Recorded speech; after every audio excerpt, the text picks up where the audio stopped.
प्रिय भाई बहनों, भगवान बुद्ध ने जिस मार्ग की खोज की उसको उन्होंने धम्म कहा। धम्म क्या है ये हम आज बताएंगे। जीवन की पवित्रता बनाए रखना धम्म है। जीवन की पवित्रता 3 प्रकार की है। शारीरिक पवित्रता क्या है? इसमें कि जीव हिंसा से जो दूर रहे आदमी, चोरी से दूर रहे, पाप कर्मों से दूर रहे, इसे शारीरिक पवित्रता कहते हैं। और वाणी की पवित्रता है। वाणी की पवित्रता क्या है कि आदमी झूठ बोलने से दूर रहे, बचे, झूठ बोलने से दूर रहे। और मानसिक पवित्रता क्या है? भिक्षु किसी काम छंद से ग्रस्त रहता है, वह जानता है कि मुझ में जो काम की इच्छा है उससे बचा रहे, तो ये उसके जीवन की पवित्रता हो जाएगी। और यदि उससे कोई दुष्ट भाव होता है तो वह जानता है कि मुझसे कोई द्वेष या दुष्ट भाव हो गया, तो भविष्य में इस प्रकार की ना करे। यदि उसमें कोई आलस्य तंद्रा है तो वह जानता है मुझ में आलस है, तो वो उससे बचे।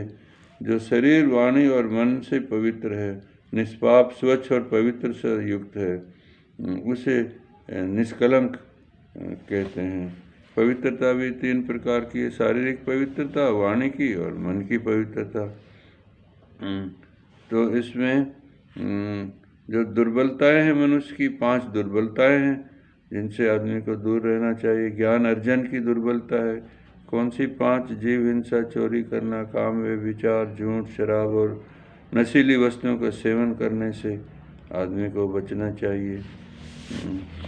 और जब ज्ञान अर्जन में दुर्बलता के 5 कारण को दूर करे, 4 स्मृति स्थानों की उत्पत्ति नहीं होनी चाहिए। यहाँ एक भिक्षु काया के प्रति कायानुपसना करके विहार करता है तो वह काया के दोष को देखकर उनसे बच सकता है। वह प्रयत्नशील रहे, जागरूक रहे, स्मृतिमान रहे और लोक में विद्यमान लोभ और दोमनस्य को काबू में करते हुए अपने काया के दोष से बचे। वह वेदनाओं के प्रति संवेदनशील रहे, वह चित्त के प्रति चित्तानुपस्सी होकर विहार करे, वे चित्त में होने वाले जो विकार हैं उनको जागरूक होकर, स्मृतिमान होकर उनके प्रति जागरूक रहे और उन पर काबू करे। इस प्रकार वे अपनी दुर्बलताओं को जान के उनसे मुक्त होता है। 3 घात हैं। शील घात है, चित्त घात है, दृष्टि घात है। शील घात क्या है? एक आदमी प्राणी हिंसा करता है, चोरी करता है, काम भोग संबंधी मिथ्याचार करता है, झूठ बोलता है, चुगली करता है, कठोर बोलता है तथा व्यर्थ बोलता है, ये शील घात कहलाता है। चित्त घात क्या है? एक आदमी लोभी है, दोमनस्य है, दूसरों के प्रति ईर्ष्या रखता है, ये उसका चित्त घात है। यदि कोई आदमी इस प्रकार की गलत धारणा, मिथ्या धारणा रखता है कि दान देने में, त्याग करने में कोई पुण्य नहीं, भले बुरे कुछ का फल नहीं, न लोक है न परलोक है, न माता है न पिता है, न सोतपन प्राणी है, लोक में कोई ऐसा ब्राह्मण श्रीमान नहीं है जो शिखर पर पहुंच सके। जिन्होंने पूर्णतः लाभ किया हो, जिन्होंने अपनी ही अभिज्ञा से परलोक का साक्षात्कार किया हो और जो अपनी घोषणा कर सके, भिक्षु इसे दृष्टिघात कहते हैं। और शील घात क्या है? चित्त घात और दृष्टिघात के ही कारण ऐसा होता है कि मरने के बाद प्राणी दुर्गति को प्राप्त होते हैं। ये दुख और पतन की ओर ले जाने वाला मार्ग है। ये 3 दृष्टिघात हैं, इनसे बचना है। और ये जो 3 लाभ हैं, कौन से 3 लाभ है? शील लाभ है, चित्त लाभ है, दृष्टि लाभ है। तो शील लाभ क्या है? एक आदमी प्राणी हिंसा से बचता है, चोरी से बचता है, कामलोभ से बचता है, मिथ्याचार से बचता है, कठोर बोलने से बचता है, व्यर्थ बोलने से बचता है, तो उसका ये शील लाभ है। एक आदमी लोभी होता है और दोमनस्य से युक्त होता है, वह चित्त लाभ होता है। और जीवन में पूर्णता की तरफ बढ़ते रहना धर्म है। 3 तरह की पूर्णता है। शरीर की पूर्णता, वाणी की पूर्णता और मन की पूर्णता। जो इनमें पूर्ण हो जाता है वह धम्म में आगे बढ़ता है। निर्वाण में रहना धम्म है। भगवान ने कहा निर्वाण से बढ़कर कोई सुख नहीं है। भगवान द्वारा उपदेश सभी धर्मों में निर्वाण का ही प्रमुख स्थान है। निर्वाण क्या है? जैसे भगवान ने समझाया कि निर्वाण का अर्थ है उससे सर्वथा भिन्न है जो पूर्वजों ने बताया। उनके पूर्वजों की दृष्टि में निर्वाण का अर्थ है आत्मा की मुक्ति।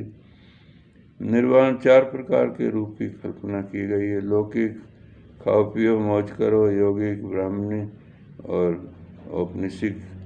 लेकिन भगवान ने कहा है कि इच्छाओं से मुक्ति को भगवान ने निर्वाण कहा है, तो इच्छा से मुक्त होना ही भगवान का निर्वाण है। तो ये है धर्म। और चौथा है कि तृष्णा का त्याग करना धर्म है।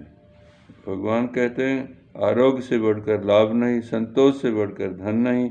यहाँ संतोष का अर्थ है बेचारगी और परिस्थिति के सामने झुक जाना नहीं समझना चाहिए। 5वां ये मानना कि सभी मिश्रित संयुक्त पदार्थ अनित्य हैं, धम्म है।